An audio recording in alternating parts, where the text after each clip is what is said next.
News headlines have been showing us the horrible tragedy of the Air India airliner that crashed recently. And for many of us who are getting ready to travel, that sparked some fear. And for me, I've had a couple of incidences in the last few weeks of travel where we had mechanical issues on the plane and had some issues landing. In today's video, I'd like to go over with you some of the things that happened to me, some statistics on airline crashes and fatalities, and some things that you can help do to help quell some of those anxieties you'll have when you're getting ready to fly on your travel adventure. In the last couple of flights that I've taken, we've actually had mechanical issues when landing. Woo! Finally made it. Green light, red light. Circled the airport for as long as our flight was supposed to be. They are inspecting the wings for something. The captain is out looking for something. And because they were so close together, I think it kind of brought up a little bit of that old fear of flying that I had. The first flight was we literally were flying and circling and circling and circling the airport. The captain said we're having a slight mechanical issue, and we finally came in kind of hard, but we got in and landed and everything was fine. Last week I was flying, again, we were circling and circling, and the captain came on and said we are having some mechanical issues with the plane. We're trying to get them resolved. We may have to land at another airport, and told us to please make sure everything was put away, that everything was under the seat in front of us, and to prepare for a pretty hard landing, which is exactly what happened. So the captain came on and said that there is something mechanically wrong with the plane, something with the flaps, and we circled the airport several times. We were told we might have to land at a different airport. Kind of a weird angle, but yeah.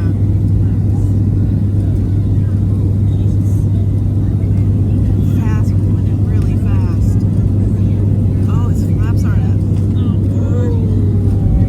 We made it. That was a little scary. That was a little scary. As a matter of fact, we came in at an odd angle. We ended up bouncing on the tarmac and then ended up hitting the brakes so hard that we could smell the heated brakes coming into the actual cabin.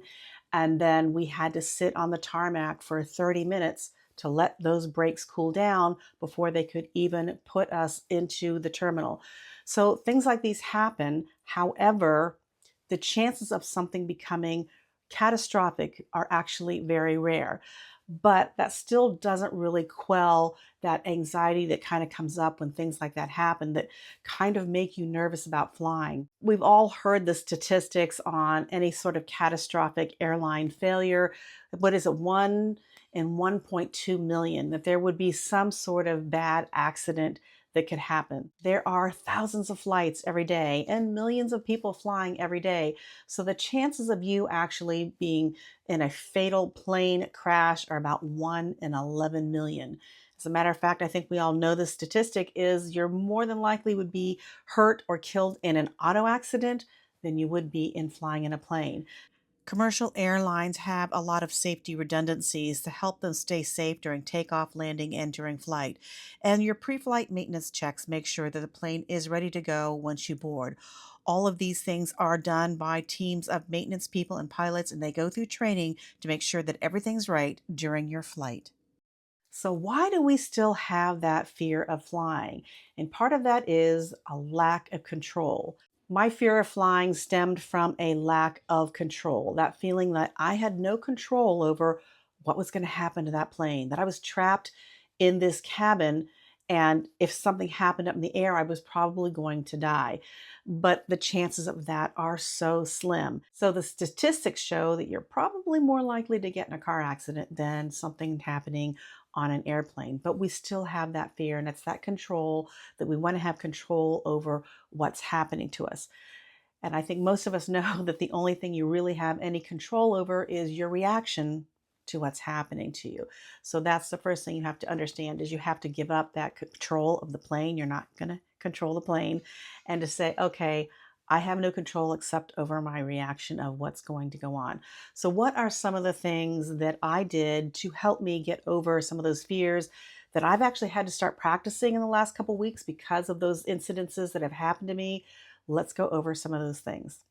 Number one, know the statistics. You can use that as a mantra in your head to tell you the chances of something really bad happening are pretty low. These types of mantras actually help the brain because it's going to say the same thing over and over and consistently until the mind actually starts to believe what you tell it. Because remember, the mind will do whatever you tell it to do.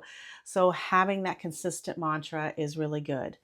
Number two, when you are getting ready to pack for your flight, make sure you have some things that are comfortable for you to actually calm you down. So if you're someone who likes to listen to music, make sure you have noise canceling headphones or earphones so you can listen to music well. If you like reading and that helps take your mind off of it, make sure you have a good positive book to read on your flight or while you're waiting for your flight. A lot of us get really nervous just before the flight. Once we're on the flight, we're okay. And there are others who are nervous through the whole flight. So you want to make sure you have some things that are going to be able to keep you feeling a little bit less nervous and distract the mind. Doing things like puzzles and games help. Or if you're someone who needs to have your hands busy, maybe doing something like knitting or crocheting or even those little popper things that some people play with. Something that gives that brain that little shot of dopamine can help bring that stress level down during your travel adventures. If you're someone who is doesn't like turbulence, make sure you're sitting like maybe over the wing so that you have a little less turbulence when you fly. If you're someone who feels like I kind of need to escape, maybe you choose an aisle seat. So it gives you the feeling that you can get up and get out or get out and walk about when you're starting to feel really anxious on those flights.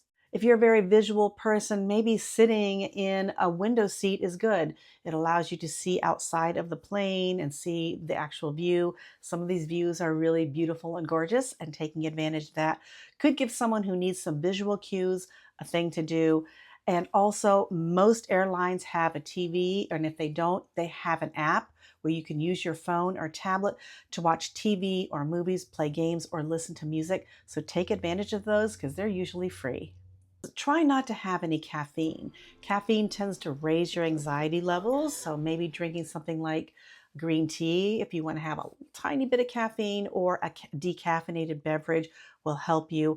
And always bring a little something to eat on the plane.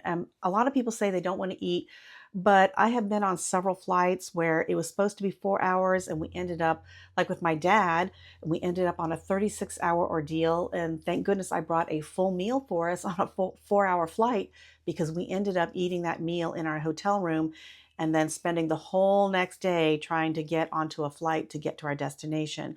So sometimes having a few things like snacks that make you feel good and are healthy for you on the plane can really help bring that fear down. Plus, again, it gives you something to do on that plane so that just taking your mind off of every little bump that kind of happens on there. Some people get airsick on planes, so taking something like Dramamine or something that might help quell that air sickness, or even a simple antihistamine that can kind of calm you down and make you feel a little bit more calm during flight and maybe even put you to sleep, especially on those takeoffs and landings where people get really, really nervous. So maybe just before you're getting ready to board your plane, take something that can help calm you down, calm that air sickness down, or give you some sense of calm so that once you're on the flight, maybe when you're ready to take off, you can actually fall asleep and maybe take a little nap. Are you a nervous flyer? If you are, could you let me know in the comments below what you do to help calm your nerves when you're going on a travel adventure? Because I'd like to know, and I think all of us who are nervous flyers would love to know that. Well, I hope you enjoyed this video, and if you did, do me a favor and give me a thumbs up. And if you like more videos like this, hit the subscribe button. And remember, travel adventure favors the prepared. Happy travels.